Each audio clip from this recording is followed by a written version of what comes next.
Bang, bang. What's going on, guys? You're tuned to another edition of The Main Event on Talkin Hands. As always, I'm your host, Preston, joined by Mr. Danny Betts. We're here to break down this weekend's big-time main event, the return of Shakur Stevenson as he battles I forgot his name, Yoshino. That's his last name, Yoshino. ESPN, Shakur's back home in New Jersey. And then we're going to touch on the return of Bam Rodriguez, one of our favorite fighters, just great electric fighter, fighting in San Antonio, Texas. I'll have to let Jeff know. Maybe he can get down there and watch that fight and maybe get an interview with young Bam Rodriguez. And the Towering Inferno fights on Showtime. Sebastian Fundora, another guy who I just cannot get correct. But he has impressed me. I have given him credit since his earlier fights. But big-time boxing weekend, 3 big fights. But before we get to that, let's recap last weekend's fights. To me, the disappointment of the week, Anthony Joshua. Anthony Joshua returns, fights at home in England, wins a pretty boring plotting decision, beats Franklin, and I don't know what the future holds for him because the way he's fighting, I don't think he can beat anyone in the top 10. Danny, thoughts on the Joshua fight and his performance? Like we were saying in the video, last week's prediction, I was saying like I actually didn't bet the fight because I can't trust that guy. I thought he would win. The things I was saying, like the overhit, him by decision, maybe they KO that the decision prop hit, but I just can't trust him, man, because like I said, he keeps switching like training camps and coaches, and now he's one of the best ones in Derek James. But if you notice, I don't know if you remember, like in between rounds, like Derek James would try to give him advice. He's like, "Yeah, step over here and hit him with the combo." Yeah. And Josh was just looking at him like, and I'm talking to myself watching this fight. I'm like, Josh was probably like, "Bro, I can't do that." Like, he doesn't do that. Like he's so stiff, he throws a jab. When it comes to the jab and the 1-2 and the uppercut, he was looking okay, but just low output. And I thought he would try to put him out, like later on. Mm-hmm. But he doesn't. I mean, like I said, he hasn't been the same ever since he got knocked out by Ruiz. It's like he gets those memories like, oh, I'm not trying to get knocked out. You know what I mean? Because Franklin did catch him with that right hand a couple times, and Franklin actually looked okay in the like first 4 or 5 rounds, but then he started getting tired and it was over from there. But I wasn't impressed with Joshua's performance, and he's calling for Tyson Fury, which is crazy. Yeah, that's not happening. I mean, and if it does happen, Tyson Fury will be looking minus 500 at least. Shout out Degenerate Gambler, new member alert. Thank you, Degenerate Gambler, for becoming a member of Pub Sports Radio. Alfonso Scott here has an NBA look for everyone. Timberwolves Nets over 224. I haven't looked too much into that one, Alfonso. Nets are red hot, though. I know Bridges has been going off.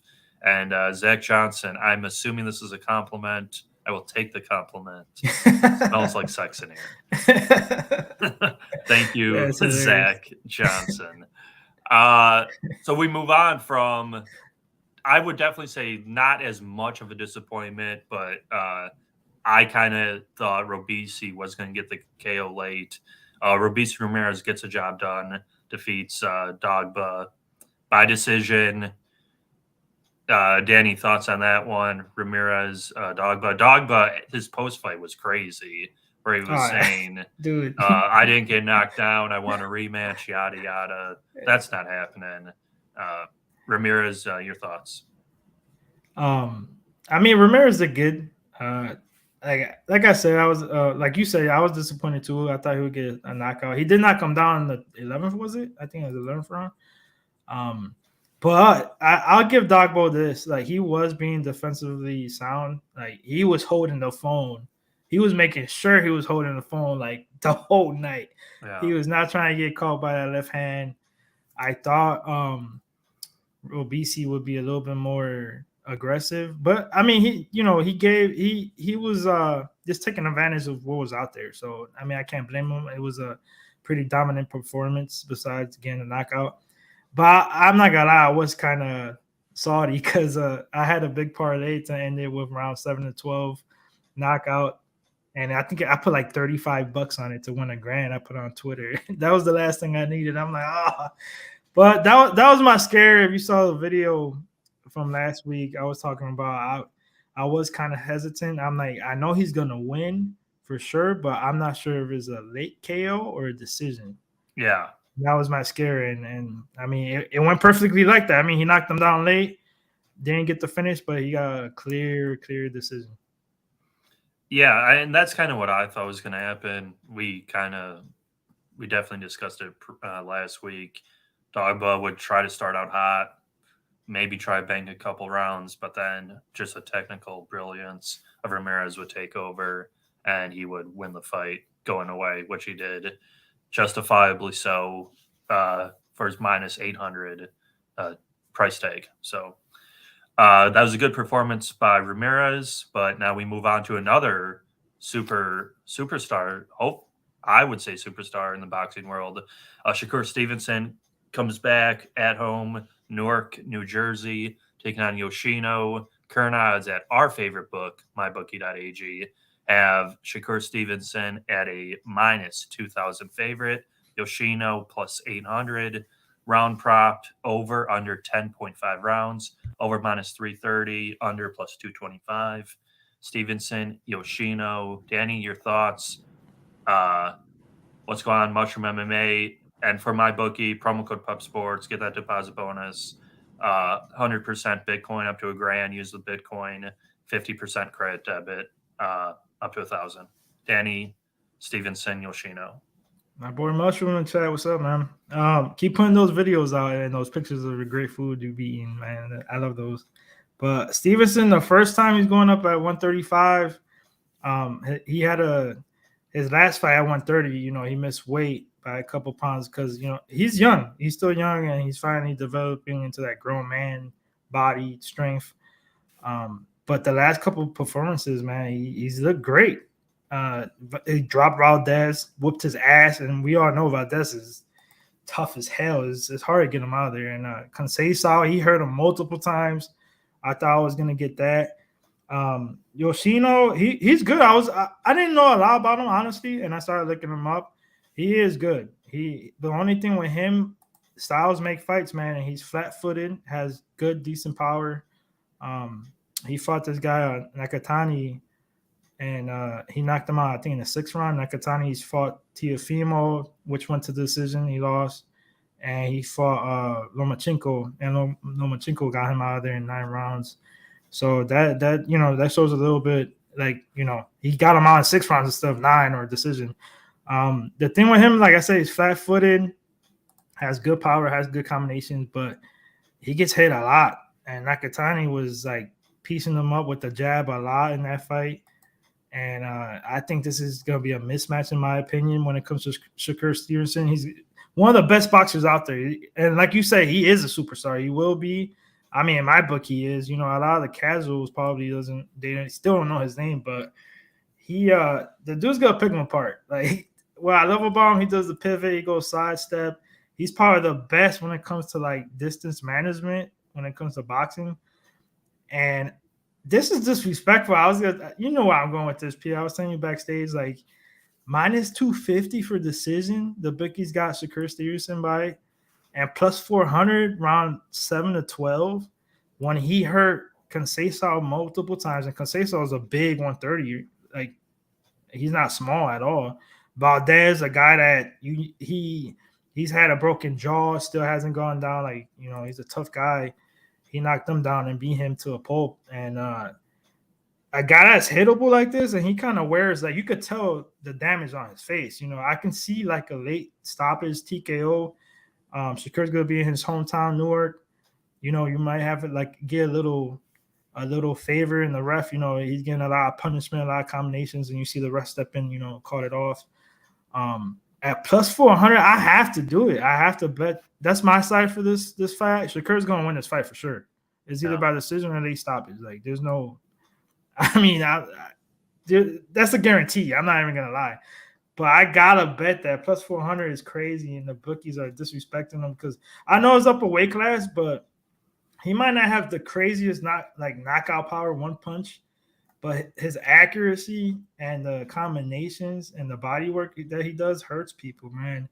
And I think he's finally getting that, like I said, man strength and that full body. He's in his mid-20s now, and you're gonna start seeing his power now. And he might try to make a statement here and say, "Hey, I'm here at 135. There's tons of names, and I just knocked out this dude in round 10."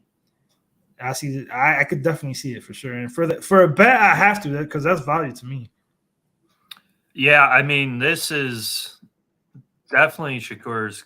I mean, I would say, yeah, coming out party, right? Big headline fight, nationally televised, ESPN. He should want the finish, like you discussed earlier. He's been having a lot of decisions. I don't think he wants to be labeled as a decision fighter. He wants the big fights, because the decision fighter, who we know and love, is Devin Haney. I think Shakur definitely has the skills to get the knockout. And from what I've seen, this guy can come at him and will mix it up. He's going to put himself in the fire. He's not going to run away like some other fighters. If he does that, I could see late doctor cut stoppage, or his corner throws in the towel. Because, yeah, it doesn't make much sense. I agree. The value side is definitely in the 7-12. Gregory Simmons in the chat. Yep. Just put Stevenson 9-12 plus 700. Makes all the sense in the world to me.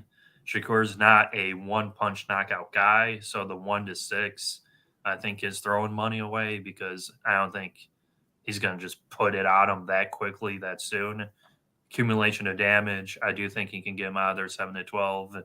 I will fully endorse that, and I will probably take a piece of that myself for the weekend to have something to sweat. Yes, sir. Yeah, I like Stevenson. Stevenson, really two of the best boxers in the world this weekend. Stevenson, and we'll get to the next guy, Bam Rodriguez, both electric boxers. As Big Show has on the bottom, they're scrolling. If you guys could, like Degenerate Gambler, join the Pub Sports Radio membership. $5 a month helps out the company a ton. Pub Sports Radio YouTube channel membership. We do have Prize Picks. Prize Picks is awesome as well. Enter promo code PUBSPORTS. Get that deposit bonus match up to $100. Put the 100, get the 100. Watch Sharpie Show, The Walking Dead, earlier, 2:10 Central Time, Monday to Friday. Get all his Prize Picks baseball looks. Helps a ton. Run that Prize Picks money up. And that should do it for that. Danny will go to our other highlight fighter, Jesse Bam Rodriguez. He comes back. He's another massive, massive favorite. Justifiably so. He should get done. Jesse Rodriguez, he's taking out Christian Gonzalez at, I believe, the Alamo Dome in San Antonio, Texas this weekend. Danny, you've looked into this one. What are you thinking here for the return of Jesse Bam Rodriguez? Yes, sir. We know about him from last year, man. He had an epic year. If it wasn't for Bivol beating Canelo, he would have won Fighter of the Year. I think he still could have, honestly, because the kid was just taking names. I'll fight him. I'll fight him. I'll take his belt. And shout out to Gregory Simmons in the chat. And I pulled up some videos, some fights from this kid, Christian Gonzalez. And one fight I wanted to really look into, it was he was fighting against this Mexican fighter. I'm trying to put up his name. I don't remember his name. Let me see. Yeah, I can't find it. But that Mexican fighter, he was putting pressure on him. It was a close fight. He was losing. The Mexican couldn't really, because the thing with Gonzalez, he likes to use his reach. The kid's kind of linky. I say kid, but he's 32. He's actually 32. He looks like he's in his 20s. Bam Rodriguez is obviously young as hell, 24, if I'm not mistaken. That is very. But Gonzalez is linky. He tries to really use his reach and put you in the end of his punches. He has decent movement, but he doesn't really move his head. And I noticed the guy he was fighting, the Mexican fighter, had the typical go forward pressure. I'm going through combinations, work the body. He didn't really have a lot of success the first 5 rounds, but then I noticed after round 5, Gonzalez his movement started like disappearing little by little, little by little. And then the guy started pressuring more, landing combinations, catching them left and right with some right hooks. And Gonzalez started getting tired. And in between a couple rounds here and there, he would use the jab still combinations. It was a good fight. He ended up winning a decision. It could have went to the other guy's way, but I think this is a recipe for disaster for Gonzalez. This is a step down for Bam Rodriguez. Compare all the guys he's fought, and this is at 112 pounds, so he's stepping down from the 115. And I was looking up at 112. I think he's got four fights or five, if I'm not mistaken, and he's knocked out all of them. And you're telling me the bookie is giving me plus 105 at knockout prop, and then 7-12 is plus 250? That's not. I got that earlier a couple days ago on FanDuel. That's insane to me. So, and I sprinkled around 9 to, I think it was 7-8. I think it was like plus 850 and 9-10 plus like 950. I don't see this going 10 rounds. I really don't. I think Bam's gonna come down here, and I think if I'm not mistaken, it's for one of those lighter, belts. If I'm not mistaken. But he's gonna pick this kid apart. Like Gonzalez, he'll have, it'll be a little tricky in the first couple rounds. And he's a 12-rounder. Gonzalez never fought 12 rounds. He's fought 10 rounders. I mean, I see Bam Rodriguez taking him to deep waters and drowning him around like 8 or 9 or 10. I don't understand why the bookies are not even. And honestly, I missed the KO prop because it was like plus 130, I think, earlier. But this is another one. There's going to be a lot of violence. I'm expecting a lot of violence this weekend. And I'm going to have a ton of bets in boxing because we got Thursday, Friday, Saturday with like 4 cards. It's insane. So hopefully we make a lot of money. But I really like Bam here inside the distance by knockout. Probably like around 8 or 9. Yeah, so I just looked. I saw what you saw, plus 105 for the KO, and that's what I would endorse. This is a gigantic step down in competition. Like I said, he's back home fighting in San Antonio. I just looked up this is a new venue. This venue is like brand new. So he's like opening the venue pretty much. Oh, nice. Guess Dude, how San Antonio's lit, bro. Yeah. Guess how much basically ringside seats are for this venue, for this fight. Ringside?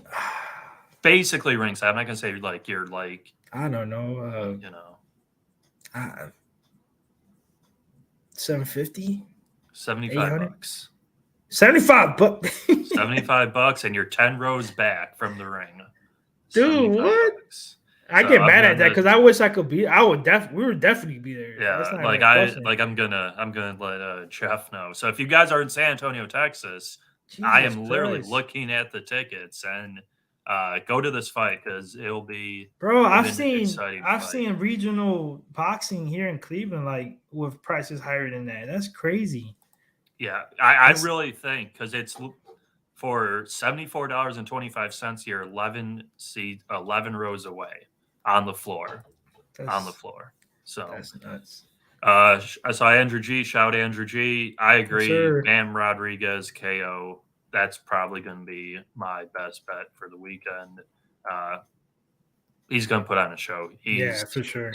He's top of the line. This is one of those gifts. Like you remember when Chocolatito fought Martinez and he was a pick'em. Mm-hmm. He beat his ass. I feel like this is like he almost plus money on a knockout. Come on, man. He's gonna pick this kid apart. Yeah, I completely agree. Chis Rodriguez KO plus 105. I'm gonna be betting that for sure after we get off here. The other big fight, Showtime fight, the return of Sebastian Fundora. Sebastian Fundora is taking on Brian Mendoza. Danny, any thoughts on this one? I will let you know. I didn't really look too much into this fight because we got this on UFC that night. So yeah, what are you thinking? Yeah, I've been busy looking up information and videos and stuff like in between my breaks and lunchtime at work. Yeah. But yeah, Fundora, he fought Ocampo in his last fight. I really think this fight is gonna be similar to that fight. Like Mendoza's tough, good fighters, only lost twice, never been knocked out. Good boxer, good technical boxer. And my thing is with Fundora, what pissed me off in his ass fight against Ocampo, I felt, and he admitted to it. He said later on after the fight, he said, I was trying new things, and I was noticing that fight. I'm like, bro, like, go inside the pocket. He was trying to, work on his boxing skills, which he's a decent boxer. We all know him because he's, 80-inch reach. He's what, 6'5", 6'6", and he's not like you would think he used the jab, more technical boxer, stay out on the outside, but in the inside he's lethal. And it was one of the fight of the year. I think it was the fight of the year against Lubin. That was a war, but the thing with Lubin, his durability is a question mark. And I think looking at Mendoza, I saw his fights, and the dude is tough. The dude is tough as hell. This is gonna be a good fight. Obviously, PBC is gonna prefer that Fundora wins, and I think this goes to the scorecards. And I actually like Fundora by decision in this one because I think he'll mix it up in this fight. I think he'll work the jab, not try a trick. Mendoza, he's gonna try like bait him. Like obviously, Mendoza's gonna have a hard time, with the reach disadvantage. Yeah, and he's gonna have no choice. So I think Fundora, if I'm him, that's how my game plan would be. Instead of rushing into Mendoza, let him come in and then work him. So I can see a late stoppage, but I think Mendoza's just tough as nails, and I think Fundora wins the decision here. Close decision, but I think it'll be pretty, probably like 7-4 maybe. Yeah, so I'm currently looking current odds, MyBookie. Fundora's a minus 1,200. Mendoza's plus 600. Fundora's just a guy I definitely undervalued. Just the way kind of an awkward style, but he's looked good. Like I said, I haven't looked enough into his opponent at all, but I'm sure you might get plus money on decision, to be honest. I think it was plus. I think it was plus 120, 130. I'm with you, Andrew G. He said Mendoza is tough, but Fundora wins. I don't know how. Basically, I mean that's the way I see it. Either late stoppage or decision, but I think it's more decision because Mendoza's tough, man. He is tough, and we've seen like the thing with Lubin that people forget, he's chinny. The guy got knocked out by Charlo by a jab, and he's got hurt before that fight multiple times. It's not like he's never been knocked out, and Fundora just went in there and destroyed him pretty much. I'm pretty sure it's plus money though. I don't know if you pulled it up, P. Yeah, no, I don't even see the odds for it currently. And then Big Lucci said, "Is it on ESPN Top Rank?" The Shakur fight is ESPN Saturday night. That'll be ESPN. Thank you, Mushroom, for following me. You are legit to give me a cheesesteak one of these days. Bro, a cheesesteak, yes. Go Louise. I'm telling you, take me later.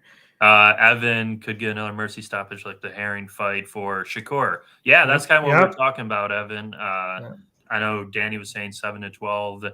Evan put in here 10-12. Supposedly plus 700. Doesn't make a lot of sense for a minus 2,000 to be plus 700 when, to me, that's his win condition, right? Late stoppage. Because I think Yoshino is tough as nails. He'll survive the first 6-7 rounds. Oh yeah, for sure. Yeah. I'll be super surprised. And if you follow me on Twitter, like Evan, that's what I love those type of sprinkles, like round 7-12, and then you also take like round 10-12, which is probably gonna be like 750 or 800. So I did that with Ben Rodriguez. That's my little sprinkles there. Yeah. So I agree with really what the chat was saying with the parlays, and on these top rank cards, as we know, they juice them with those prospects. If those prospects are being fed cans, you could do parlay the KO props, or kind of like what Danny did last week. A lot of them won decisions. They coasted to decisions, nice and easy, got the job done. You lower the juice, parlay a few of them, get some plus money, and get a nice steak dinner at the end of the week. Yeah. Sometimes it's a sweat when you got this. Is like I had Jahai Tucker by decision. And I knew it was gonna. I knew it was a tough test. He was fighting a guy from Georgia. Not Atlanta, Georgia. I'm talking about a Georgian. Yeah, You know how those guys are. If you're talking about MMA, dude hits hard as hell. He's tough as hell. Never been knocked out or anything like that. And he rocked Tucker bad in round 1. I'm like, no, survive. But hey, he got it done. Yeah. So yeah, I agree. I agree with everything Chat says. I guess we can just go right to our best bet because we got 3 huge fights this week, and then next week it'll be a little less, but we'll slide right into best bet. Danny, I'll let you go first. Whatever you don't take, I'll probably take the other one. There's so many, bro. Like, yeah. I mean, obviously, I can't talk about the fights that we didn't even talk about, but there's so many other fights. Like I said, just follow me on Twitter, man. I'm gonna have too much action on boxing this weekend, so I'm gonna be my anxiety and blood pressure is probably gonna be skyrocketing. But my best bet, I'm between. It's gotta be Bam Rodriguez by knockout. I just think that number's crazy. Like plus 105, plus 110 around there. And I'm also gonna take that round 7 and round 12 and sprinkle a couple round props after that too. So that's my best bets for those 3 fights for sure. Yeah, because you took that one, I'll do the Shakur 7 to 12 plus 400 apparently. I know 10 to 12 is plus 700. I like both those. You're not going to make any money on the decision prop. And like we said, Shakur, step down competition, going back home to New Jersey. I think he wants to show out in front of his hometown fans. I think he gets that late stoppage. And I totally co-signed the Bam Rodriguez KO. Going to tell Jeff that maybe Jeff can get should go to that fight. Yeah, man. $75. Dude, he could pay to go. He'll probably be in the ring. Yeah, exactly. He'll be in the corner. Yeah, I know. Yeah. Yes. Let's tell him to buy a ticket that he could be in the corner and have a towel and make sure he's on the other side. So when round 9 or 10, or my bad, round 8 or 9, throw that towel in, and then we get the knockout problem. And then just with a big pub sports sign too. Yeah. Evan's gonna do what I think we're all thinking. Degenerate sprinkle Bam 9 to 12, Stevenson 9 to 12. Makes total sense. I mean, you parlay both those. Oh, that's gonna be you're gonna get what, 20 to 1, maybe better. I don't even know because those are some big plus odds. I agree. I love both things. Close the show, Danny. Anything for the chat? Where can they find you? We know they're going to give us a like, comment, subscribe, all that good stuff. Floor is yours, Danny. There's so much boxing going on this weekend. Like, let us know what your favorite fight is this weekend. Your prediction on these 3 fights. Who wins? Your favorite bets. There's so much to talk about, man. Like I said, follow me on Twitter. I'll be putting all my action on there about boxing and MMA. There's this kid that's gonna fight on the Fundora card too. I don't know if he's the co-main or the one before. Dominican. His name's Luis Renando Nunez. I think he's got potential for sure. He's only like 23. I don't understand. The line is minus 275. I think that's a parlay piece. He's fighting a kid that I was looking up, Mexican. And he's not your typical power puncher. He's going forward. Like he's he mixes it up a little bit, but Nunez is way better than him, so I would parlay him up too. But yeah, find me at Danny Betts on Twitter, on IG, on TikTok. Here on PUBSPORTS Radio. If you're an MMA fan, every Saturday we're always here live for the fights with the boys, cashing on tickets. And here on Tuesdays with my boy Preston. For sure. Like Danny said, make sure to tune in this Saturday, guys. The UFC 287 Adesanya Pereira 2 live stream. I'm sure Danny will be dropping it in the chat, everything like his plays, because the fights will be on during the UFC fights too. Oh, I'm gonna have like 3 screens, bro. Yeah, I'll be like, yeah, it's gonna be nuts. But yeah, it's a huge weekend, like Evan said, stack weekend, ton of fights, boxing, MMA. Whatever you want. Baseball started. NBA playoffs are next week, I think. So It's going crazy. So make sure to join us next week. I believe we'll do the Joe Joyce fight. I gotta make sure if there's anything else. I believe that's a fight we will cover. So always give us a like, subscribe to the channel if you're new, and comment down below your picks. We love interacting with the chat. Whatever you guys say, we'll be in there chatting up with you guys. And we shall see you guys next week. This is the main event. Talkin Hands. See you guys. Peace.